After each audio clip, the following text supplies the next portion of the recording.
So basically, on September 12th, 1952, in a little town of Flatwoods, West Virginia, Braxton County, a few boys were outside the local school grounds, and they were just tossing a football around. It was Eddie May, Freddie May, and their friend Tommy Heyer.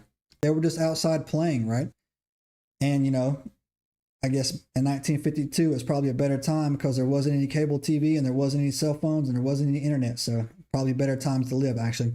And so what was happening was they were outside playing, and a fiery object, I'm going to use the way they described it in their report, right? Fiery object shot across the sky. Not real quickly, but it was not moving too slowly either. It was at a steady pace, and the boys saw it.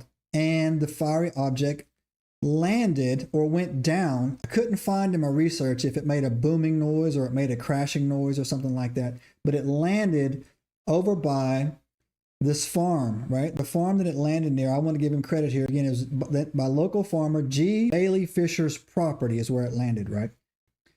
And so the boys noticeably were a little startled, right? And this was, back when, the Cold War was, probably in full effect, and, they didn't know what was going on. They probably just thought they could have got attacked. But what happened was they go back to the house, and they tell their mother, her name again here, and Kathleen May took this very, very, very serious. In fact, she kind of went out and rounded up a whole little posse, right? And so what she did was she went out and she goes she goes out and she gets the following people: Eddie, Freddie, Tommy Heyer, their mother Kathleen. She brings the dog. They go and get Neil Nunley, the neighbor's kid, and Ronnie Shaver, and a 17-year-old National Guardman named Gene Lamone, right? And they call the sheriff, right? But they don't wait for the sheriff to come. They start making their way to, Farmer Bailey's, what I'm going to call him, man. They started making their way to Farmer Bailey's property. And as they're approaching, they're going up, what it says, they're walking up some hills, right? So in my mind, I'm envisioning, a typical, country setting over there, not a lot of roads, dirt roads or whatever. And they were going around and they were coming up on these hills, right? Misty, how you doing? Visit the Flatwoods Monster and Bigfoot Centers in Sutton, West Virginia, Griff says.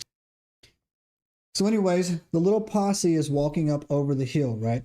And when they get to the top of the hill, they start noticing, and this, again, it's getting dark now because the initial sighting was at 7:15 p.m. dusk in September. So around 8 or 8:30, it gets a little bit, starts getting, dark. Not completely, but dark enough. And what the reports said is that the boys noted, the whole crew, they noticed a kind of a mist. And there was conflicting reports later on. Again, this was, good Lord, freaking 70 some years ago. 73 years ago. The boys note, some reports were saying that it was a red mist. But most of the reports that I read when I dug in this, I try to triple source everything, said just a mist. Okay, so a mist was there.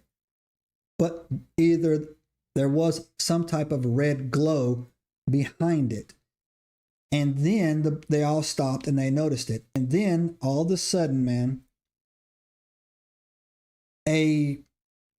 it's hard to describe this thing. I do a lot of research and I've talked to a lot of people who have had a lot of experiences. I've had some strange experiences happen to me, but I've never heard anything described like I'm about to tell you. They described this thing, right? And so Gene, the National Guardman, had his flashlight with him. He's scanning the mist, and all of a sudden out of the mist, a 10-foot tall thing started floating towards them.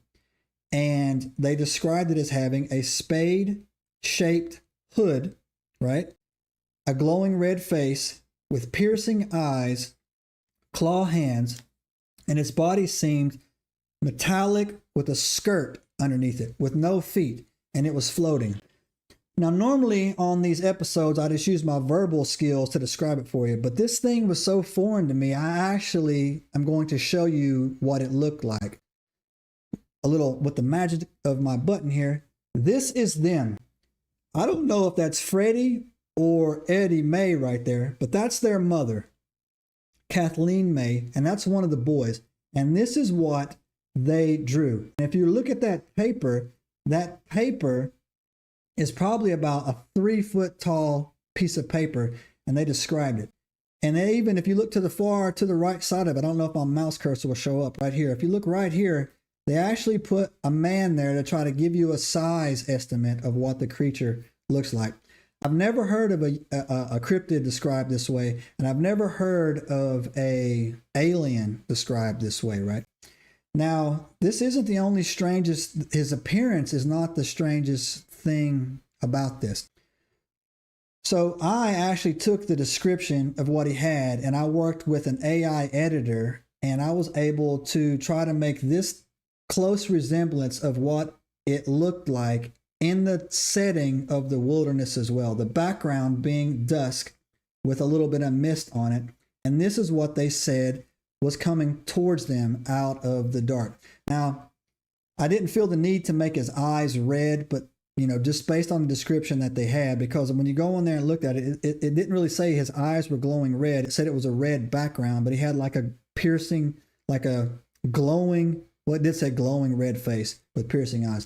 But I don't know why I just went with this, but you can actually get an idea of what it kind of looks like, right? But that's not the strangest thing about it.